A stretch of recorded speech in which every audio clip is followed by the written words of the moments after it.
Good morning, everyone. Morning online. Wow, it's great to see so many people here. And thank you so much for rich sharing. And felt like lots of the bits of what I wanted to say have already been covered. But it's all right. It's obviously God working, inspiring people in different ways and different times. So yeah, I want to talk about roots in the original lineage. As you know, I'm just working my way through the pledge. And this is the one we just read out and made this morning. Oh, hello, little ones. I hope I'm not going to bore you to tears. It's not having Sunday school today. I'll try to be quick.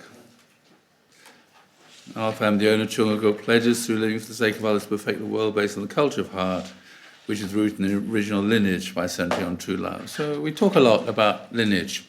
So I thought, well, maybe have a look at this. What is this original lineage? So, of course, you have to go back to the beginning. The beginning is in the origin, in Genesis. So it says here, then God said, let us make man in our image, in our likeness, so we may rule over the fish, so they may rule over the fish in the sea, the birds of the sky, and the livestock, and all the wild animals, and over all the creatures that move along the ground. So God created mankind in his own image. In the image of God, he created them. Male and female, he created them. So it's something we're very, very familiar with. So sometimes people wonder, well, it says there, God says, let us make mankind in our image. So who's God talking to? Is this the royal we? And if Christians would say, well, that's God speaking as the Trinity. God the Father, God the Son, and God the Holy Spirit, having a conversation with each other, and then deciding to create humanity in his image or their image. The Jewish understanding is a bit different. It says that when God says, let us make mankind in our image, God is actually talking to his helpers, who are the angels. So that's interesting. It raises all kinds of interesting questions. We're not only creating the image of God, we're also creating the image of the angels in our image. So that's interesting. So that suggests to me that actually angels actually are like the children of God on the inside. They just don't have a physical body. And because they don't have a physical body, of course, it means they cannot multiply. Because they cannot multiply, they cannot have children. Because they can never have children, that means they can never develop a parental heart, the heart of a parent, because you only become a parent when you have children. You only know what it's like to be a parent when you have children. My mother always used to say, you'll never understand how much we worried about you and we're concerned about you and we cried about you until you have children of your own. And I thought, no, that's not true. But it is true. And so angels then, unable to have multiply, couldn't experience that aspect of God's heart. So if there were male and female angels, they could experience conjugal love, they could experience the love of friendship or siblings, they could experience the love of having God as like their parent, being like children's love. They can never experience parents' love. And so that's one interesting thing. And the other is, well, why did God involve the angels then in the creation of human beings? Why not just say, God said, I'm going to create in my image? So you think, okay, well, that's interesting. So God, by getting the angels involved in the creation of humanity, God is giving them a stake in it. So he thought, if I get the angels involved, then they will want it to be successful. They'll want it to turn out right. They'll want to have a sense of responsibility to make sure that everything turns out well. Maybe God could see the possibility there of the angels, or some of the angels, becoming jealous. So he thought, well, if I get them involved, so they have ownership over this whole project of creating human beings and through that being able to create a lineage, then maybe they will not become jealous because they're actually involved in the whole project. Does that make sense? Didn't plan to talk about any of this, but anyway, there you go. But the point is here, so let us make man in our image, and so God created mankind in his image. So what does that mean? What's the significance of make and create? So this is C.S. Lewis, and some of you know C.S. Lewis from Lion, the Witch and the Wardrobe, the Narnia Tales, but also he was the greatest, in the English-speaking world, he's the greatest Christian apologist of the 20th century. And he wrote some amazing books, well worth reading, apart from the children's tales, like Mere Christianity and all sorts of amazing books. Anyway, so he said, when you make something of a different kind from yourself. A bird makes the nest. A beaver builds a dam. A man makes a wireless set. Or you may make something more like himself than a wireless set. Say, a statue. If he is a clever enough carver, he may make a statue which is very like man indeed. But of course, it is not a real man. It only looks like one. It cannot breathe or think. It is not alive. So when you make something, you're making something which is different to oneself. And so this is where this a whole issue comes up, which has sort of been a topic of a lot of conversation within the Christian world and now within our world.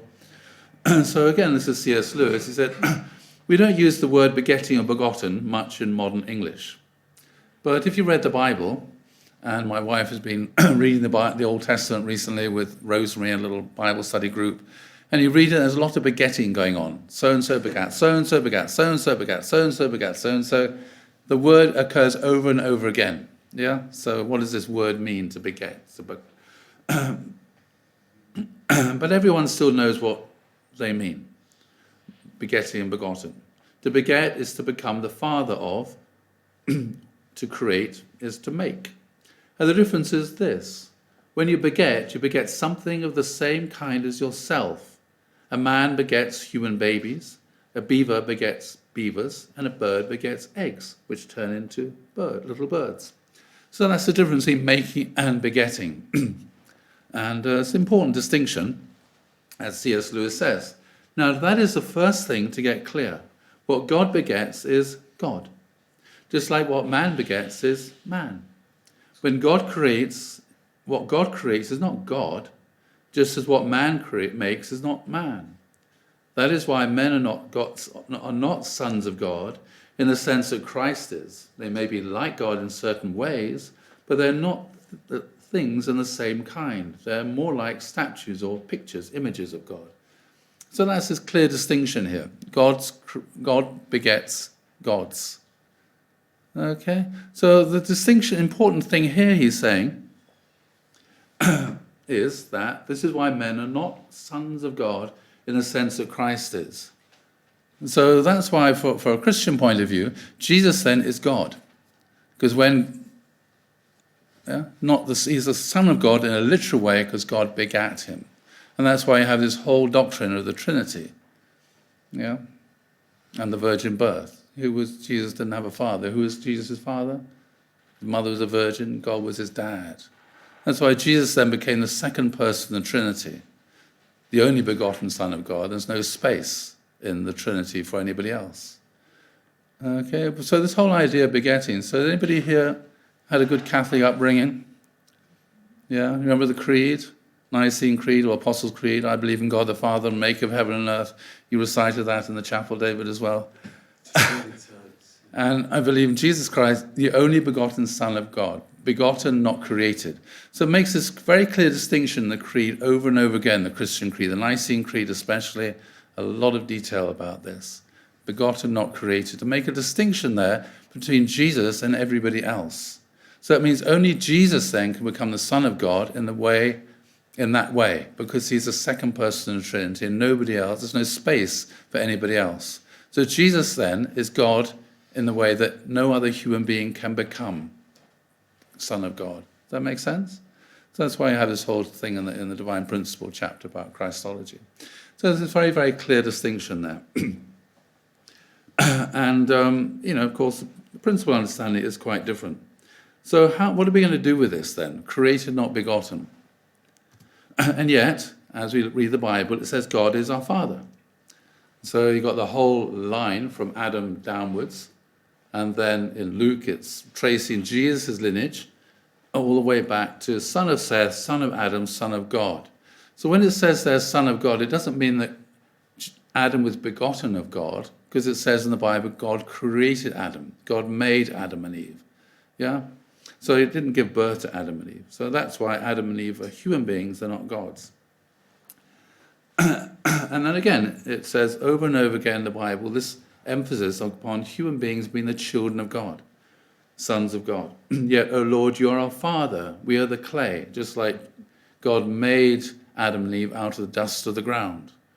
We are the clay, you are the potter, we are the work of your hand. And have we not one Father? Has not one God created us? Yeah?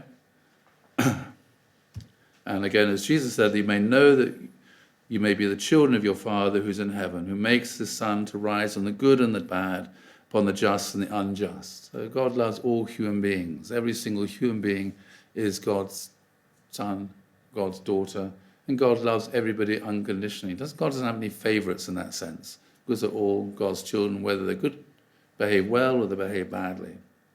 But also God is our mother. So again in Isaiah, as a mother comforts her child, so I will comfort you, and you'll be comforted over Jerusalem. And when Israel was a child, I loved him, and out of Egypt I called my son.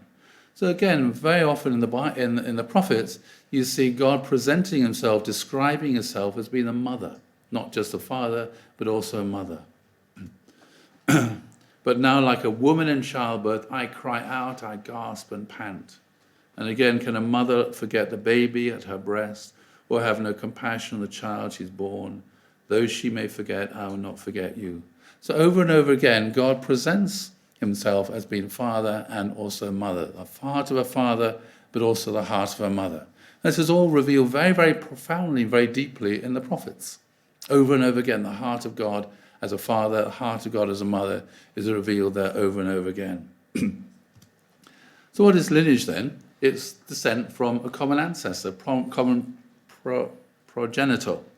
And so it means you have the same, you can be a blood relative, which means, you have the same grandparents and great-grandparents and great-great-grandparents. And you can also be a relative through marriage. But if you carry on tracing further and further back, as David would agree, you come back to a common progenitor. So that's the insight of the biblical tradition, is every human being is descended from Adam and Eve. Yeah? Not from Abraham, but from Adam and Eve. So it means all human beings then are part of a common lineage. All human beings are distantly related to each other. And it's interesting. I got a phone call a few years ago now. Totally out of the blue, this random person phoned me up. And he said, are you William Haynes? I said, yeah, that's me. Oh, we're related. I said, oh, really? Oh, okay. And he explained that we shared a common great-great-great-grandparent from Lithuania. He's Jewish. And so he thought, oh, do you want to come round for dinner? I'm having a dinner for all my cousins. And so I went round with Ruth to dinner, and it was so interesting, because I actually met somebody there who I knew of, because he was related to one of my mother's cousins. Anyway, it was really interesting for me. So that was his sense, that because we have a common great-great-great-grandparent, that means we're cousins. But that's the Jewish way of thinking. But if you're English, you don't think, oh, we have a great-great, etc., we're related. It's just like, it's a very different way of thinking. I would never approach someone with whom I share, who had that kind of distant relationship. It's much, much weaker. But it was interesting. For them, this kind of bloodline relationship was really strong. Anyway, so, still in touch with them, went round for dinner another time with him. 3 times, actually. And so for him, it's like, I'm his cousin. Even though the relationship is actually incredibly distant. So that then brings people together. They have this sense, oh, we're family. Yeah? And I thought that was really interesting. So they have common progenitor. So ultimately it's Adam and Eve. And then, these relationships are very significant. And so, now I'm going to skip a lot of this. Anyway, so lineage then is connected very much to identity, to being part of the same family. And So if you were to ask me, who am I? And I said to you, I'm the Son of God. That means my identity is I am the Son of God. So in that sense, my identity is determined or constructed by my lineage. Or if I were to ask, Françoise, who are you? And Françoise said, I'm the daughter of God. That means she'd be constructing her lineage according to her identity. But it's not that she's literally the daughter of God, or I'm literally the Son of God, in the sense of being begotten. It's a metaphor to emphasize the closeness of that kind of relationship. Yeah? The closeness of the relationship is that. I'm the Son of God, I'm the daughter of God. So my lineage then defines my identity. Yeah? So that's the way it's supposed to be. And so, as I wrote my little newsletter, God is my partner.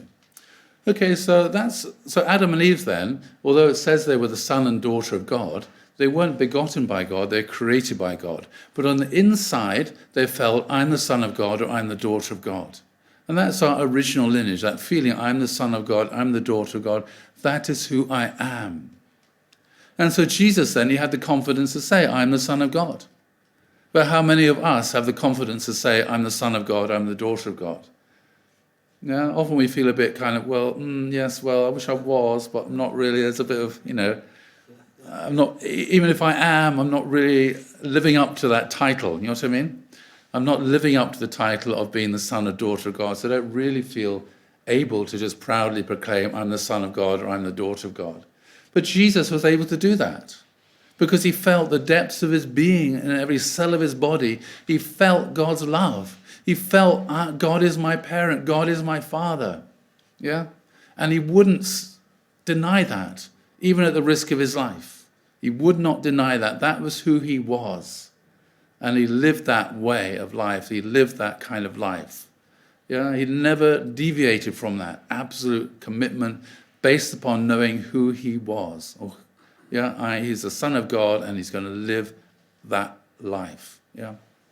And so that's the original lineage, then, that kind of deep feeling in the depths of one's being, or the depths of one bone marrow. I think Father often used to talk about that. And so then what happened at the fall then? Though human beings have been reduced to the position of orphans who've lost their parents through the fall, the fundamental relationship of parent-child endowed by heaven remains intact. Human beings through the fall have become ignorant beings who live in a vegetative state, unable to recognize their own father, even though he's right there within and beside them. So Father is saying here, even though human beings fell, we are still the sons of God and daughters of God. We're still God's children. It's just that we don't know it. We just fell into a state of ignorance, not realizing who I am. Yeah? People in that sort of like a vegetative state became ignorant. And so, but still, even though the fall took place, it didn't mean that Adam and Eve and Cain and Abel and all these people, every single human being around today, doesn't mean people aren't God's children. They still are. Every single human being is still a son or daughter of God. It's just that they don't realize it. They don't realize, that is who I am. They haven't woken up yet to their true identity, a true sense of self. So that's why Father said, what is the reason humankind is yet to escape from the snare of sin is because people are born inheriting the false lineage of Satan from the outset. However, this is not an innate, principle-based blood connection bestowed by heaven. Rather, it's an acquired relationship that exists in violation of the principle, is brought about by human error. Okay, so still human beings are still God's children. They just don't realize it. Yeah, so they've acquired this other kind of relationship, a false lineage, Satan, which we'll look at in a moment, what that means. But it's just false in that sense. It's not a true relationship. So Father goes on to say, people are deluded into believing the lineage of the enemy is the lifeline upon which the world depends. So I'm sure you all read that sentence over and over again when Father said we should read the peace messages every day some years ago. And I remember reading this and wondering, what does that mean then? So what is the lineage of the enemy then? So our true identity is that we're the sons and daughters of God. And so we should derive, and so the lineage of the enemy is where we derive the core of our identity from something other than God. So instead of saying, I'm the son or daughter of God, we form the core of identity in some other way. As David was saying, oh, I'm African, or I'm European, or I'm English, or I'm German, or I'm a doctor, or I'm a this, or I'm a that, or I'm disabled, or whatever it is. The core of identity becomes something other than what it should be. And that becomes the core of a person's identity, is that sense, the lineage of the enemy. So and then people go on to worship something other than the Creator. Instead of worshipping God, people worship something else. As it says in the Bible here in Isaiah, their land is full of idols. It's idol worship. The land is full of idols. They worship the work of their own hands, that which their own fingers have made. So sometimes people then, what do they worship? They worship football. Yay, I support Arsenal or Millwall, wherever it is. And the whole identity is wrapped up in the football team that they support. And that for them is their identity. And they belong to this kind of group, the football fans. And they go on sometimes, they may go on a rampage, beating up other people, having a fight. And you wonder, why are you fighting? What have you got against those people from that other team? Do you happen to know this particular person you're beating up and you're kicking personally? Did they personally offend you? No, but they belong to that team. And this is a sort of idea of tribalism. Oh, this is my tribe, and that's your tribe, and we fight against each other because we don't have our sense of we are actually, whatever team it is we support, at the end of the day, we are family, brothers and sisters. Yeah? So people's identity, and they're wrapped up with the scarves they wear, and the hats, and the T-shirts, and, they're not football teams, maybe designer labels, and tattoos, and all sorts of things, where people are trying to find they're trying to find an identity. And if people can't find their true identity in their relationship with God, they find their identity in something else. Yeah? And this is what idol worship is. People find their identity in something other than their relationship with God. And as I said, it might be in the nationality, it may be in their religion. Oh, I'm a Muslim, or I'm a Christian, or I'm a Mooney, that's who I am, that's my identity. But again, that's not the core of identity. But sometimes people feel, well, that is my identity, that's who I am. Because people are trying to find a sort of safe space. It's very difficult to live in a relationship with God. Yeah? That's why people often want idols. It's much easier to do that.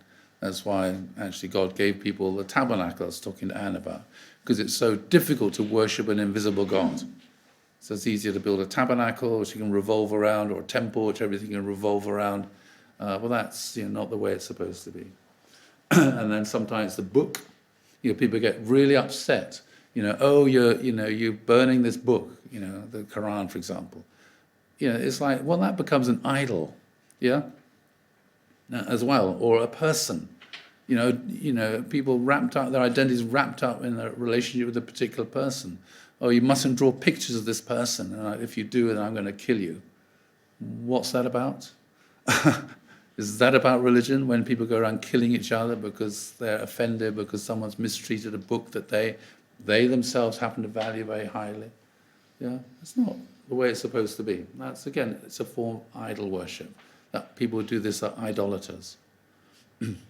And maybe in a flag, some countries, they worship the flag. And what's that about? So this is the lineage of the enemy. And so when Father said, people think this is the lineage of the enemy upon which people think the world depends.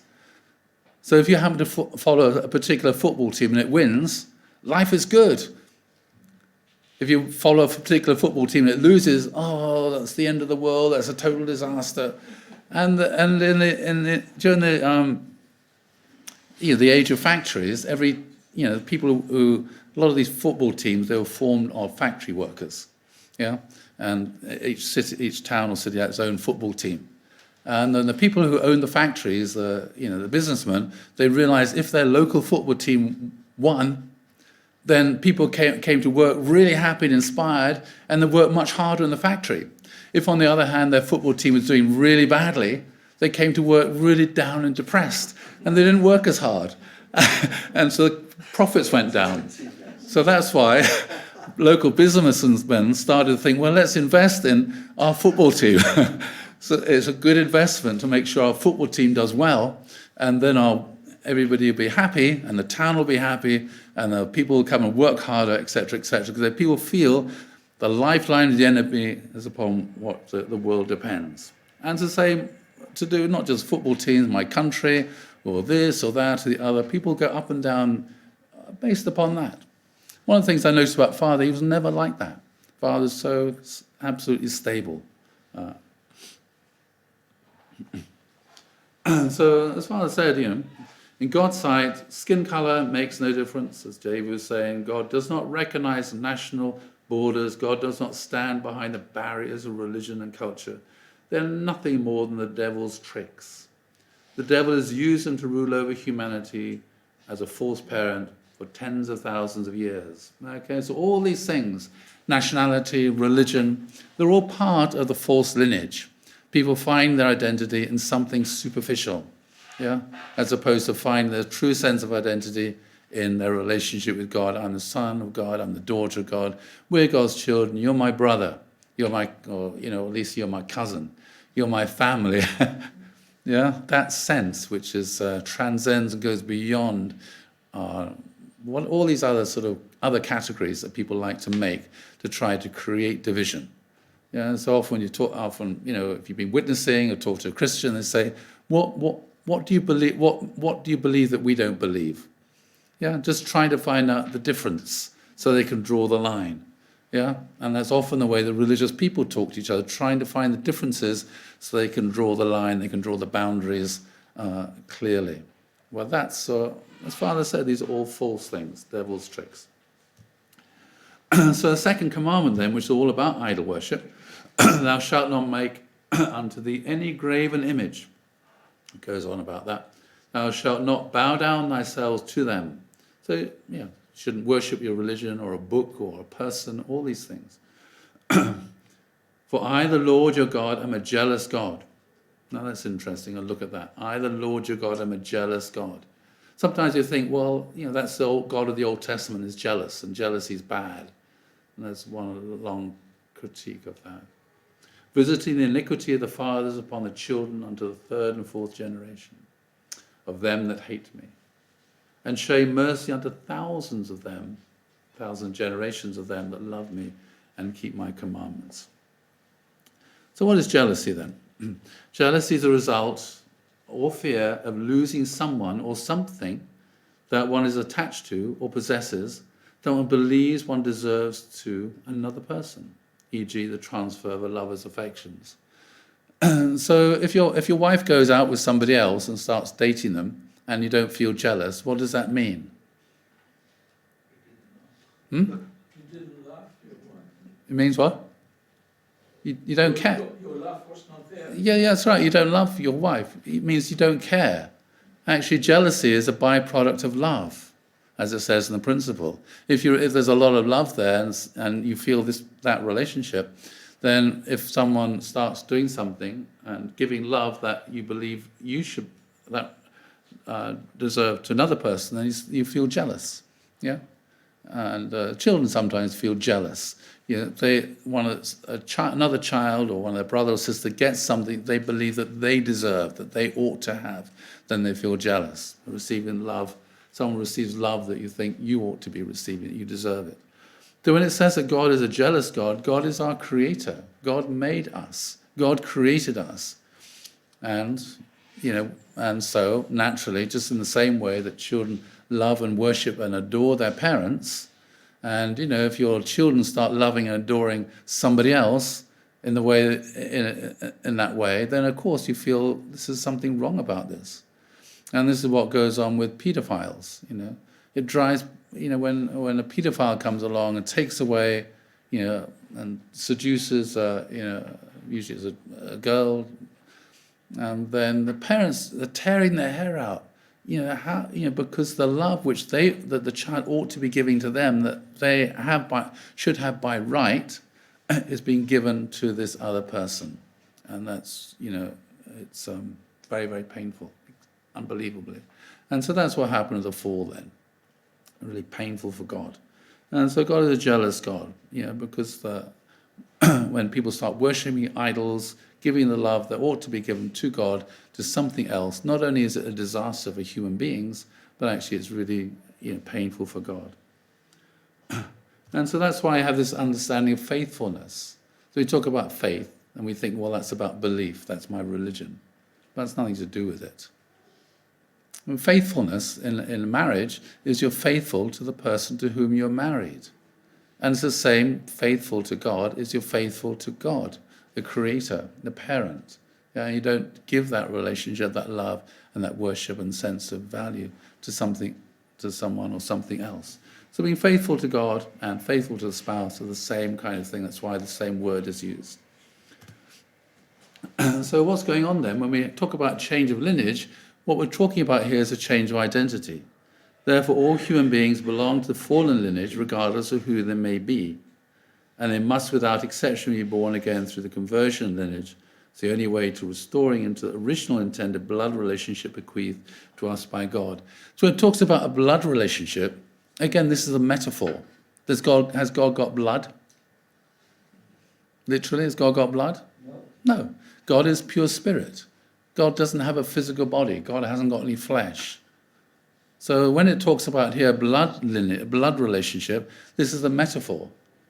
That's why we have this expression, blood is thicker than water. Yeah, blood is thicker than water. It means that the relationship between us and God, we are God's children. Not literally, it's a metaphor to emphasize the closeness of the relationship that we have with God. We are God's children, God's sons and daughters. Not literally in the sense we're begotten, but metaphorically in the sense that is who we are. That's the core of our identity. And so that's why when Moses at Mount Sinai, when they made the covenant at Mount Sinai between all the people of Israel, then Moses took blood from oxen and he put it into a big bowl and he read out the commandments, and the people said, yes, that we will do all this. And then Moses sprinkled blood on the altar and blood all over the people. And you think, well, that's a bit icky. He went around, everybody got sprinkled with blood. So blood was on the altar and blood was sprinkled all over the people. So the reason for this is a metaphor, it's a symbol, it's a ritual, it's to emphasize the relationship between you and God is a blood relationship. Not literally, but it's that kind of closeness. Yeah? So we got this problem then. We talk about created and begotten, we're all descended from Adam. Adam is the son of God. Sometimes we mix these things up. Yeah? So when it talks about begotten, it's not literal in the sense that it's understood within Christianity, because within Christianity when it says, Jesus himself didn't claim to be the only begotten Son of God. It's just that the person who wrote the Gospel of St. John said it. It's like an editorial, and that was his theology about who Jesus was. And that was taken up and put in the creed, that Jesus is the only begotten Son of God. And because he didn't have a dad. God was his dad, his mum was a virgin. He's the second person Trinity. He existed from before all time. Yeah, that's a Christian understanding. Jesus is begotten. He existed from the very beginning. There never was a time that Jesus was not. To say otherwise is anathema. You're a heretic if you say there was a time when Jesus did not exist, because Jesus existed from the very beginning. The Trinity existed from the very beginning. That's Jesus and God having a little chat there at the creation. Let us. Okay, so that's what it is. And so when we talk about begotten then, we need to make this distinction between the Christian understanding of Jesus is the only begotten Son of God and what True Mother is talking about. It's like a metaphor, not literal. But in Christianity, it's understood literally. But for us, it's a metaphor. Jesus was the Son of God. Adam was the Son of God. But not in a literal, begotten way, but in a metaphorical way. And so there's this kind of, distinction I think one needs to be aware of here. Anyway. So, at what point can you be totally grafted into the lineage of heaven? The moment you receive the blessing from true parents is the great moment when your bonds to your satanic lineage are severed and you become part of the heavenly lineage. Most marriages in the world are not God-centered. In the Unification Church, our greatest pride is that in the name of the true parents, couples can enter into the heavenly, God-centered lineage. At that moment, they become the direct heirs of God. Through the blessing, the process of the fall can be totally reversed. So here it's about finding one's true sense of who I am. Yeah? Through true parent, you come into a relationship with God and know, oh, I'm the son of God, I'm the daughter of God, and it's experience of being a change of lineage, a change of sovereignty. I had that sort of experience myself with the Holy Wine ceremony.